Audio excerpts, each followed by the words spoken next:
Testing, testing, testing. Naririnig niyo ba ako? Okay. Guys, sinisilabutan ng first. Ayoko mo naman salita. Kasi itong yung nasa gilid ko, kulang po ako. Biglang sumusulpot na lang po siya, gano'n. Ha? Kailangan natin magpahatid sa elevator kasi, alam mo na, basta. Basement 2. Oh my God, basement. Shit. Ground floor nga. Bakit tayo sa basement 2? Pag-sara na bilisan mo. Pag-sara.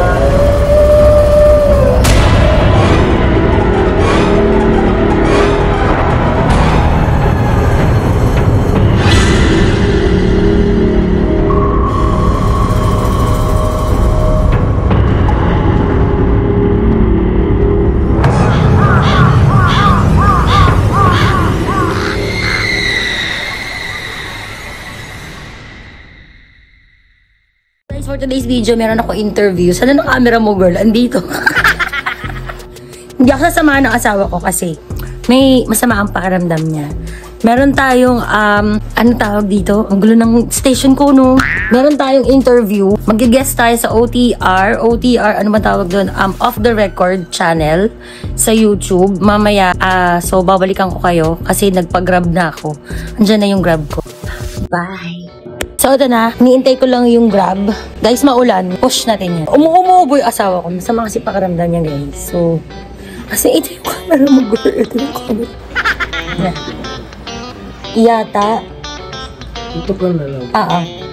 Love you. Love you. So, halika na, guys. Love you. Alis na tayo.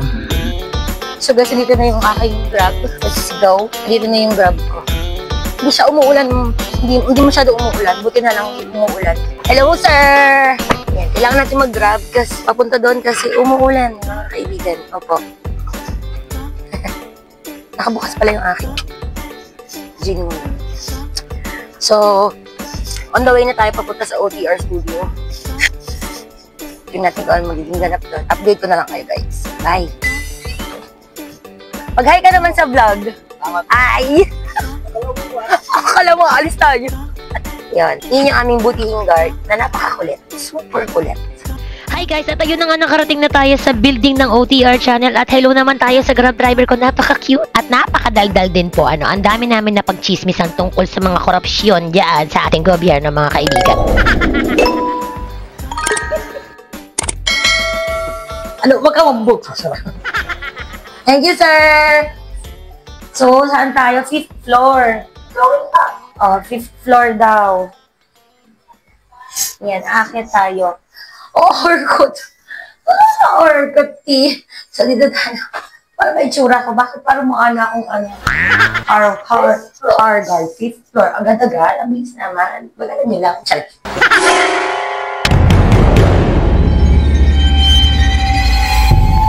Huwag kayong hindi ganito yung tsura ng hallway.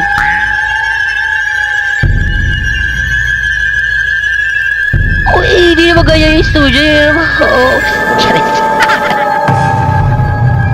Hindi ko na nga naituloy yung pagbe-video ko mula sa paglabas ko ng elevator at hanggang dun sa hallway kasi dun pa lang sa may hallway sinundo na ako agad na mag-i-interview sa akin. At nagpapasalamat nga ako na ganun ang nangyari dahil sa hallway pa lang nakakakilabot na. At nang makarating nga kami sa pintuan ng unit nila, hindi pa man kami nakakapasok, ay ramdam ko na may kakaiba. At dito na nga magsisimula ang mga kakatuwang karanasan ko sa araw na to. Tuloy-tuloy lang din ako ng pagsasalita dito dahil nag-i-intro nga ako, pero hindi ko napansin na hindi na pala naka-green yung buton ng microphone ko. At pagkatapos ko ngang pumirma ng kontrata at maipaliwanag sa akin na magiging setup ng interview, nabanggit ko rin sa kanya na mabigat ang pakiramdam ko sa lugar na to. At bilang madalas siyang mag-isa na nagtatrabaho dito, minabuti na lamang niyang hilingin sa akin na wag ko na lamang daw sabihin kung saan at kung ano ang mga nakikita ko.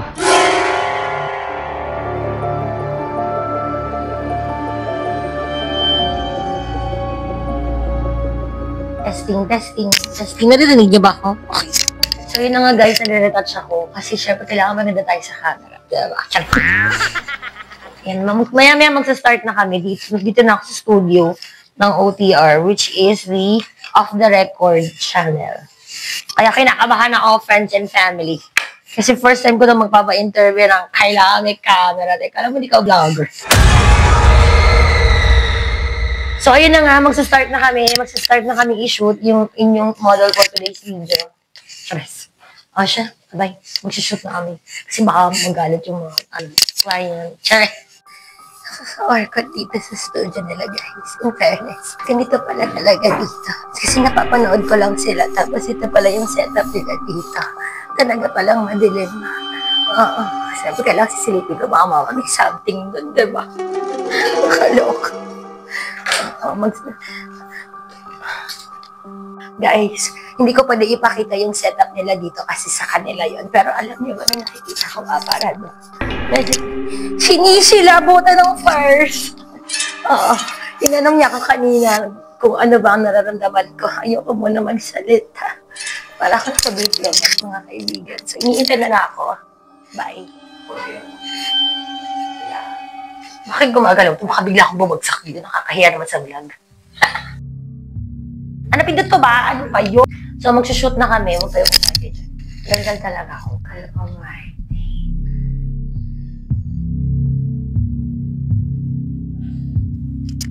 Testing. Hello. Hi. Sa mga oras na to, hindi pa man nagsisimula ang interview, ay hindi na talaga ako mapalagay. Gayon pa man, the show must go on. Nag-start na nga kami ng interview session. At hindi pa kami nangangalahati, ay hindi ko napansin na wala na naman akong audio. Na sa pagkakatanda ko, bago pa man ako umalis ng bahay, ay sinigurado kong full charged ang lahat ng devices na gagamitin ko. Ito rin ang microphone na ginamit ko doon sa Benguet. Mula alas 3 ng hapon,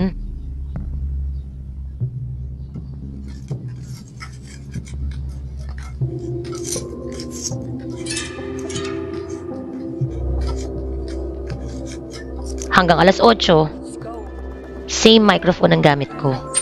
Hindi siya nalobat. Kung bumalik doon. Ay, ang galing ng baby, oh! Nagbabike siya mag-isa, guys. Epal. Masyado akong epal, girl. Parang gusto ko mag-live. Mag-asar ako. Mag-live kaya tayo.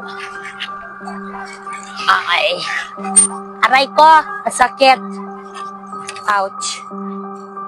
Isa pa sa pagkakaalala ko ng araw na yan, inulit ko pa siyang i-charge doon sa charging port niya para siguradong may magagamit ako the whole interview.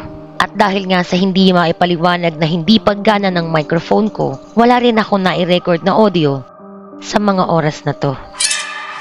Kanina nga pala may nabanggit akong aparador sa loob ng studio na kung saan ang posisyon niya ay nasa mismong gilid ko.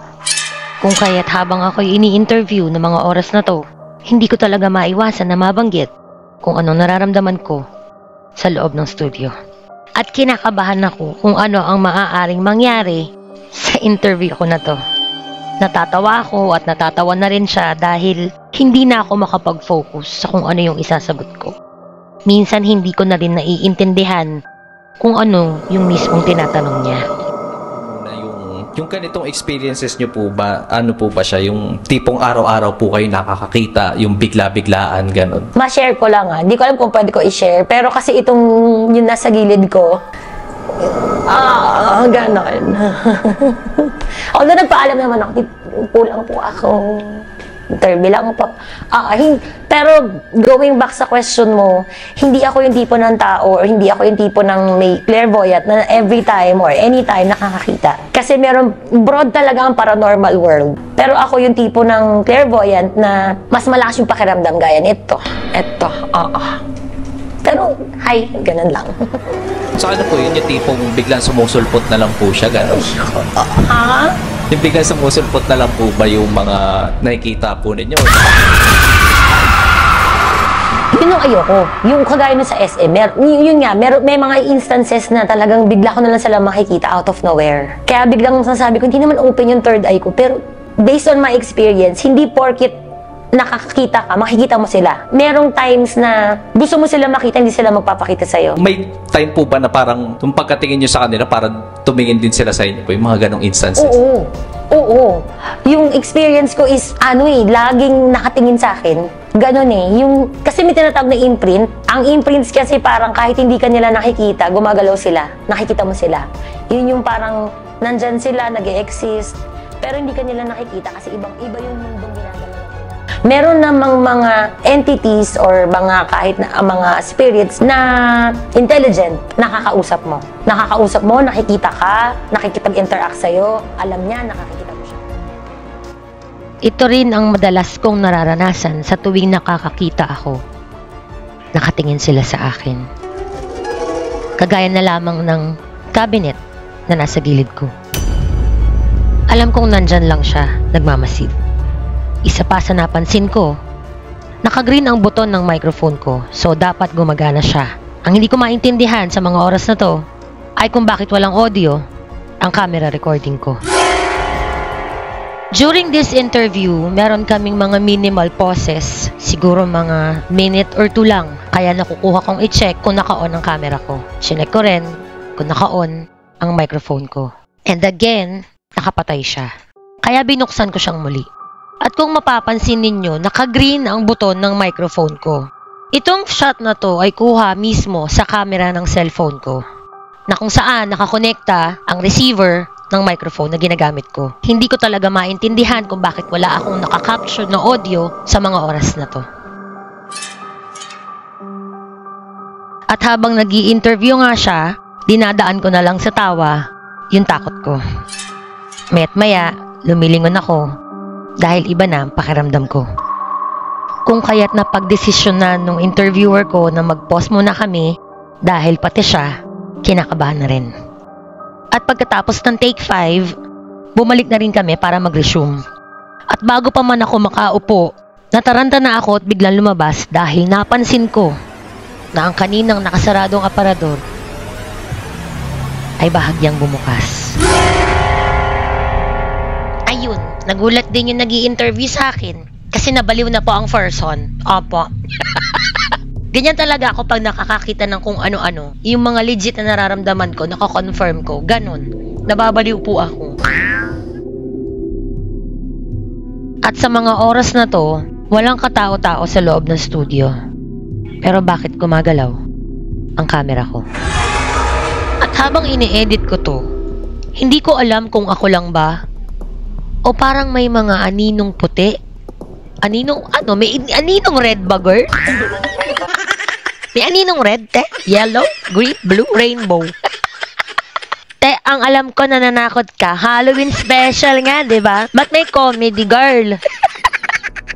Sa totoo lang, nung tinatanong niya ako ng mga oras na to, gusto ko talagang sabihin sa kanya kung ano yung mga nakikita at nararamdaman ko sa loob mismo ng opisina nila. Bigla kong naalala ang sinabi niya kanina na madalas siya ditong inaabot ng madaling araw sa pagtatrabaho. At nung mga oras na yan, parang gusto kong wag na lang ituloy yung shoot dahil hindi ako makabalik sa kung saan ako nakaupo kanina. Pero dahil gusto ko nga matapos ang naumpisahan namin, nagdasal na muna ako. At kinausap kung ano man ang meron sa studio na yun. Na ano, te? Te, umayos ka, te. Girl, go! Para sa kaalaman ng lahat, 2 lang po kami sa loob ng condo unit na to. Yung interviewer ay siya ring cameraman. At habang natataranta ako, nasa labas ako ng pintuan ng studio. Habang siya, nasa likod ng camera niya. At base sa pagkakatanda ko, wala pong kahit na anong electric fan sa loob ng condo unit. At habang ini-edit ko to, ngayon ko lang napansin na parang may lumipad mula sa kaliwa papunta sa kung saan ako nakaupo kanina at biglang nawala. Pagmasdang mabuti.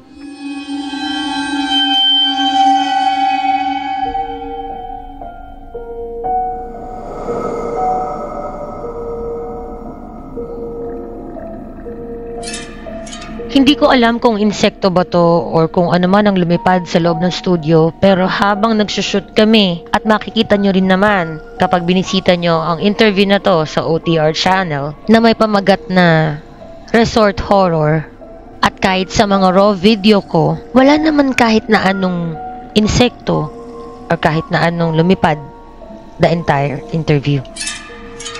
Ganun pa man ay iniiwanan ko sa inyo ang husga kung ano man ang nakuhanan ng camera ko. Naiwan na talaga siya doon. Wala akong na-experience na may pinuntahan akong buro na sumunod sa akin yung namatay. Wala. Pero, hindi ako naniniwala sa pagpag. Somewhat naniniwala ako, pero dapat kung nagpapagpag kayo, alam niyo kung saan? Sabi ko nga kanina, nagpagpag kami sa simbahan. Parang magnanakaw lang yan or snatcher yan. Kahit pumunta ka sa isang bahay, pag gusto ka talaga niya sundan, susundan ka niya. Otherwise, pupunta ka sa presinto, malamang di ka nasusundan yan. Parang simbahan lang din. O pwedeng dun ka na magpabasbas. 7-Eleven, mamimili din sila, ganon. Gusto nilang sundan, susundan ka nila. Naniniwala ako dun. Yun yung paniniwala ko talaga. May mga tao na kitain, gaya namin. May mga tao din na lagi silang may explanation, yung mga taong hindi naniniwala. Pero marami na ring proof na talagang nag-exist. Again, just because you can't see or we cannot see doesn't mean it doesn't exist. Kung gusto nyong mapanood ang full part 1 at full part 2 ng interview na to, ilalagay ko sa description box ang link ng Off the Record channel dito sa YouTube.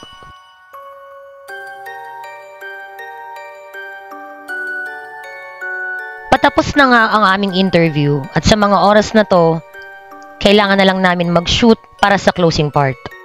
At dito, mahahalata ninyo na hindi na talaga ako komportable sa loob ng studio.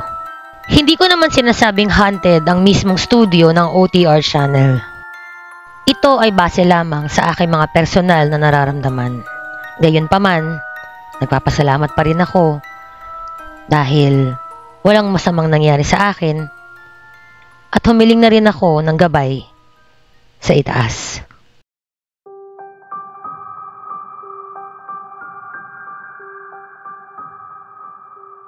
At nagpatuloy na nga kaming i-shoot yung para sa last part. At kung mapapansin ninyo, katabing-katabi ko lang yung tinutukoy kong aparador. Ito rin yung tinutukoy ko kanina na bahagyang bumukas. Huminto muna kami dahil dumating na yung order nila na mineral water. At bilang horror nga yung tema ng interview, sabay pa kami nagulat nung may biglang kumatok. Kaya minabuti namin na mag-pause muna dahil pagbubuksan niya yung delivery boy ng mineral water. At dito na ako nataranta dahil maiiwanan ako mag-isa. Ang sabi ko sa kanya, sasama na lang ako paglabas ng studio. Ang hindi ko alam, sa sobrang taranta ko, ay naiwanan ko palang nagre-recording pa rin ang camera ko. At dahil hindi nga gumagana ng maayos ang microphone ko, wala na namang nakuha ng audio ang video na to. Sa pagkakataong ito, sinadya ko talagang i-fast forward ang clip na to para makita ko agad kung meron bang lilipad or anything. Pero wala naman, maliban sa bahagyang paggalaw ng camera. Pero uulitin ko po, wala pong katao-tao sa loob ng studio sa mga oras na to. Sa pagbalik namin sa loob ng studio, hindi ko na matandaan kung ano ang sinasabi ko rito, pero halata namang hindi na talaga ako komportable na bumalik kung saan ako nakaupo. Kung po pwede nga lang nakatabi ko yung nag-i-interview sa akin, bakit hindi? Pero dahil kailangan na naming tapusin ang last part, ipinagpatuloy pa rin namin at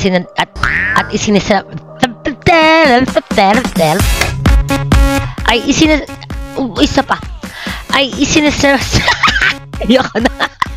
Guys, sa mga nagsasabing madali ang voice over, hindi po. Oo, lalo sa katulad kong boyoy, bulol po. Oo po.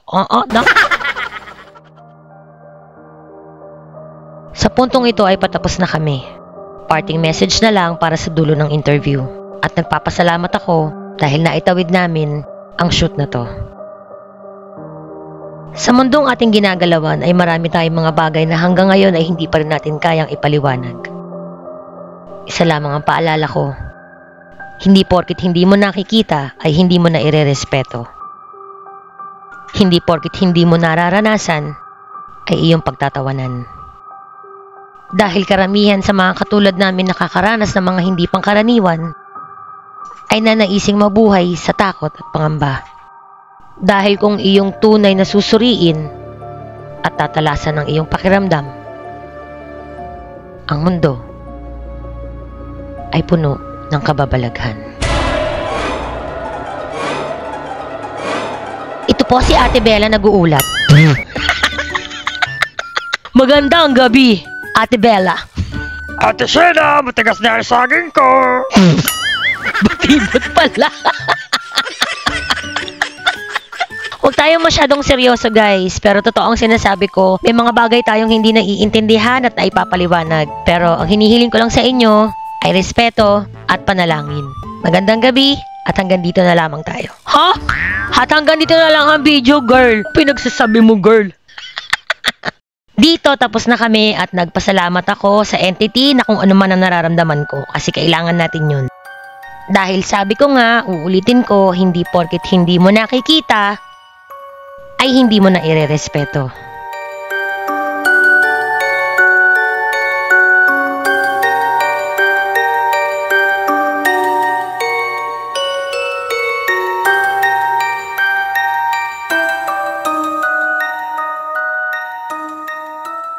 Pagkatapos ng shoot namin, lumabas muna ako sa balcony ng office nila habang inihintay ko na may mag-accept ng driver sa booking ko. Ang talagang ipinagtataka ko lang, bakit sa loob ng studio, hindi gumagana ng maayos ang microphone ko. Pero nung ginamit ko dito sa labas, gumagana siya at malinaw. So, yun na nga. Tapos na ako, guys. Aking interview. Ganda ko. Nandito ako sa condominium. Tapos na yung interview ko, tapos na yung shoot ko. So, uwi na tayo, guys. Kasi anong oras na. Huminto yung relo ko.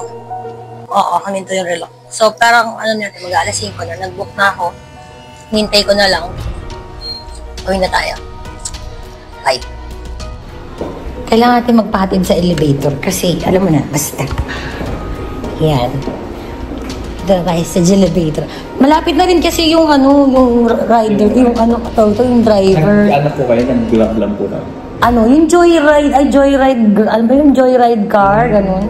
Ayoko na rin kasi mag-angkas, baka mamaya. Baka mulan po. Oo. Kanina nag-grab ako eh. Hassle pa naman po. Ay, sige po. Ay, magsama ako. Thank you, bye-bye. Baltaan na lang ako, ha? Hey, bye-bye. So, yun, pauwi na tayo, guys. Kailangan natin umuwi kasi madaling araw na. Hapon na, baka abutin ako ng ulan. Gremlin ako, baka tumami ako. Basement 2.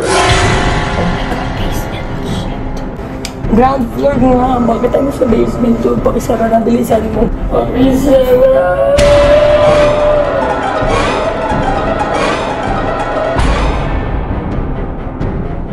Nag-basement 2 kasi may sasakyan si ate. Ito na lang ang bilis ng elevator dito kasi masyashokot ako mag-isa. Go! Ito na. Nandito na tayo sa ground floor. Very good, ground floor na. Jujuwi na tayo. Thank you, sir! Napunta ako ng basement, nasyokot ako. Charik. Thank you po, bye-bye po.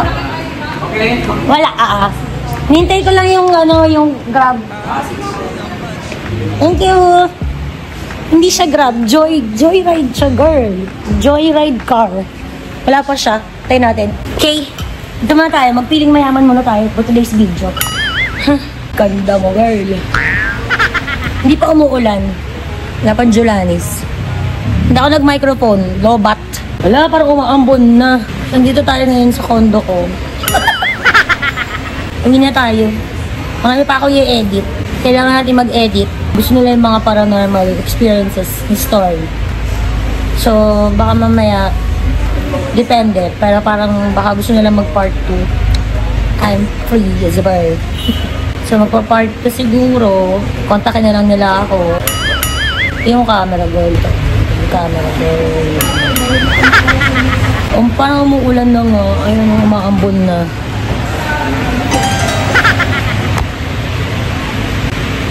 Bye. Meanwhile, Naantay ko yung driver. Naantay natin yung driver. Malapit naman na siya. Malapit lang dito yung Green Hills, guys. Kaya lang. So, kung pumunta ng Green Hills, yun nga lang kasi mahapon na. Baka abutin tayo ng gabi. Mamaya, abutin tayo ng malakas ng ulan. Yes. So, hindi tayo dadaan ng Green Hills, guys. Huwag kayong ambisyosa. Wala kang pera. Pag vlogger ka, masanay ka magsalita mag-isa, lalo pag wala kang kasama. Malamang, hindi ka magsasalita mag-isa kasi nga may kasama ka. Ganun. O siya, bye. eventually, So, nandito na yung driver ko. Driver mo, yamang ko, girl. Uwi na tayo. Malapit na yung driver ko. Wait ka na, uwi na tayo. Labas na tayo. Let's go. NKD. Nasaan siya? Ayan. NKD. Umaambon.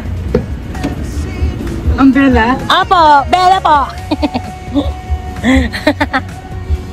So, nandito na tayo sa sasakyan. Uwi na tayo.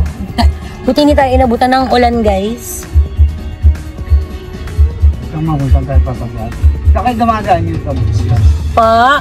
Saka dumadaan yun sa pag... So, umiiwas kami sa traffic. Kahit malayo, basta dire-diretso, carry lang. Sabi ni tatay. Uwi na tayo. Inaantok na rin ako. Bye. 2 hours later. So, ayun, nakauwi na tayo. Diyan na tayo sa bahay.